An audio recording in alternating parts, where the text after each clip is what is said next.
ಲಕ್ಷ್ಮಿ ಅವರೇ, ನನಗನ್ಸದೆ you are the most luckiest woman of Karnataka. ಮಹಿಳಾ ಮತ್ತು ಮಕ್ಕಳ ಕಲ್ಯಾಣ ಇಲಾಖೆ, ನಾನು ಬೇರೆ ಸ್ಟೇಟ್ ಬಜೆಟ್ಸ್ ಎಲ್ಲ ನೋಡಿದೆ, 34,000 ಕೋಟಿ ರೂಪಾಯಿಯನ್ನು ನಿಮ್ಮ ಇಲಾಖೆಯಿಂದ ನಮ್ಮ ಹೆಣ್ಣುಮಕ್ಕಳಿಗೆ ನೇರವಾಗಿ ಹೋಗ್ತಾ ಇದೆ. ಇದು ಮುಖ್ಯಮಂತ್ರಿಗಳಿಗೆ ನಿಮ್ಮ ಅನುಭವ ಏನು ಹೇಳಲಿಕ್ಕೆ ಬಯಸ್ತೀರಿ? ಸರ್, ಮೊದಲನೇದಾಗಿ ನಾನು ತಮಗೆ ಅಭಿನಂದನೆಯನ್ನು ಸಲ್ಲಿಸ್ತೀನಿ ರಾಜ್ಯದ ಎಲ್ಲ ಮಹಿಳೆಯರ ಪರವಾಗಿ ಮತ್ತು ವೈಯಕ್ತಿಕವಾಗಿ. ಯಾಕಂತಂದರೆ ಎಲ್ಲೋ ಒಂದು ಕಡೆ ಕನಸಿತ್ತು, ನಾನು ತಮ್ಮ ಫೇಸ್ಬುಕ್ ಫಾಲೋವರು, ತಮ್ಮ DPಯನ್ನು ನೋಡಿದೆ, ಬಸವಣ್ಣನವರ ಭಾವಚಿತ್ರವನ್ನು ಹಾಕಿದ್ದೀರಾ ಮತ್ತು ಬಸವಣ್ಣನವರನ್ನು ಸಾಂಸ್ಕೃತಿಕ ನಾಯಕ ಅಂತ ಕೂಡ ಘೋಷಣೆ ಮಾಡಿದರೆ, ಅದಕ್ಕೂ ಕೂಡ ಒಂದು ಅಭಿನಂದನೆ ತಮಗೆ. ಮಹಿಳೆಯರು ಆರ್ಥಿಕವಾಗಿ ಸಬಲೀಕರಣ ಆಗಬೇಕನ್ನುವಂಥ ತಮ್ಮ ಮಹದಾಶೆ, ಅದರಲ್ಲೂ ಮಹಿಳಾ ಮತ್ತು ಮಕ್ಕಳ ಕಲ್ಯಾಣ ಇಲಾಖೆಗೆ ಹೋದ ಬಾರಿನೂ ತಾವು 17,000 ಕೋಟಿ ಅನುದಾನವನ್ನು ಇಟ್ಟಿದ್ರಿ. ಈ ಬಾರಿ 34,000 ಕೋಟಿ ಅನುದಾನ, ಸುಮಾರು 1,17,00,000 ಕುಟುಂಬದ ಯಜಮಾನಿಗಳಿಗೆ ಅದರ ಲಾಭ ಆಗ್ತಾ ಇದೆ. ಸರ್, ನಾನು ಅಕ್ರಾಸ್ ದ ಸ್ಟೇಟ್ ಓಡಾಡಬೇಕಾದ್ರೆ ತಮ್ಮ ಬಗ್ಗೆ ಬಹಳ ದೊಡ್ಡ ಒಂದು ಉಪಕಾರ ಸ್ಮರಣೆಯನ್ನು ನಮ್ಮ ಮಹಿಳೆಯರು ಇಟ್ಕೊಂಡಿದ್ದಾರೆ.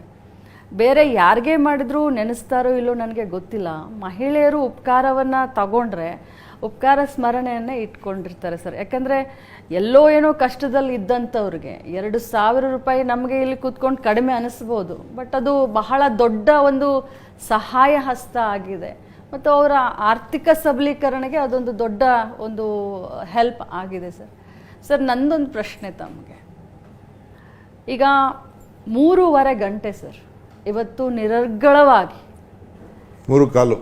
3 ಕಾಲಲ್ಲ ಸರ್, 3.5 ಗಂಟೆ, 3 ನಿರರ್ಗಳವಾಗಿ ಯಾವುದೇ ಒಂದು ಇದಕ್ಕೆ ನೀವು ಇದು ಮಾಡಲಿಲ್ಲ, ವಿಚಲಿತ ಆಗೋದಿಲ್ಲ ಸರ್. ತಾವು ಮೊದಲು ನೀರು ಕುಡಿಲಿಲ್ಲ. BJPಯವರು ಕರ್ನಾಟಕ ರಾಜ್ಯದ ಇತಿಹಾಸದಲ್ಲಿ ಬಜೆಟ್ ಸಂದರ್ಭದಲ್ಲಿ ಈ ರೀತಿ ಯಾರು ಮಿಸ್ಬಿಹೇವ್ ಮಾಡಲಿಲ್ಲ ಅಂತ, ಯಾಕಂದರೆ ನನ್ನ 7ನೇ ವರ್ಷದ ಅನುಭವ ಇದು, 2ನೇ ಸಾರಿ MLA. ಅವರು ಅಷ್ಟು ನಿಮ್ಮನ್ನ ಪ್ರಚೋದನೆ ವರ್ಷ ಅಲ್ಲ, ನಾವು ನಜೀರು 89 ಅವರು ಬಂದಿದ್ರು, 35 ಇಯರ್ಸ್, ಇವರು 83 ಬಂದವರು.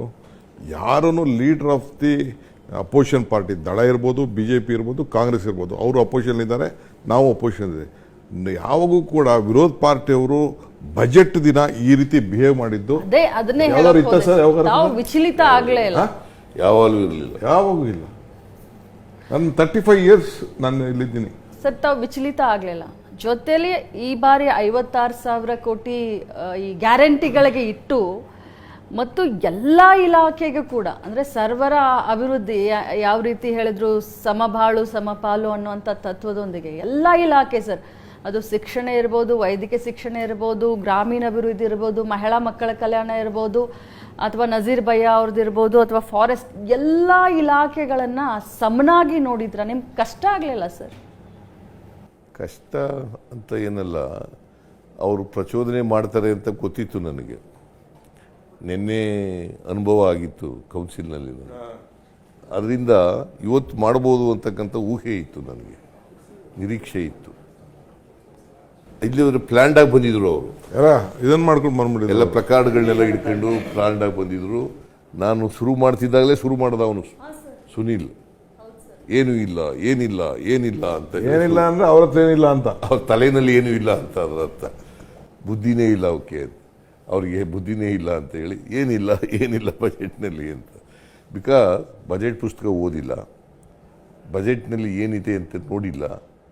ಅವರು ಸುಮ್ಮನೆ ಮೊದಲೇ ಏನಿಲ್ಲ ಅಂತ ಅನ್ನೋಕ್ಕೆ ಶುರು ಮಾಡೋದು. ದಟ್ ಮೀನ್ ಟು ಸೇ ಅವರು ಉದ್ದೇಶಪೂರ್ವಕವಾಗಿ ಬಂದಿದ್ದರು.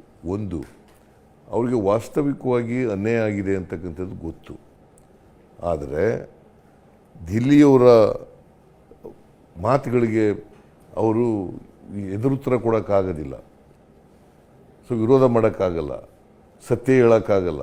ಇವ್ರಿಗೆ ದಮ್ಮು ಇಲ್ಲ, ಬಸವರಾಜ ಬೊಮ್ಮಾಯಿ ಹೇಳೋ ಪ್ರಕಾರ ದಮ್ಮು ಇಲ್ಲ, ತಾಕತ್ತು ಇಲ್ಲ ಇವರಿಗೆ. ಸೊ ಆ ದಮ್ಮು ತಾಕತ್ತು ಇಲ್ಲದೆ ಇರೋದ್ರಿಂದ ಅವ್ರು ಏನು ಹೇಳ್ತಾರೆ, ಸುಳ್ಳು ಹೇಳ್ತಾರೆ, ಆ ಸುಳ್ಳನ್ನೇ ಇಲ್ಲಿ ಹೇಳ್ತಾರೆ. ಅಲ್ಲಿ ಏನು ಅವ್ರ ಲೀಡರ್ಗಳು ಸುಳ್ಳು ಹೇಳ್ತಾರೆ, ಆ ಸುಳ್ಳುಗಳನ್ನೇ ಇವರು ಪ್ರತಿಪಾದನೆ ಮಾಡ್ತಿಲಿಕ್ಕೆ ಮಾಡ್ತಾರೆ. ನ್ಯೂಸ್ ಫಸ್ಟ್, ನಿರ್ಭೀತಿಯಿಂದ ನಿಮ್ಮ ಪರವಾಗಿ.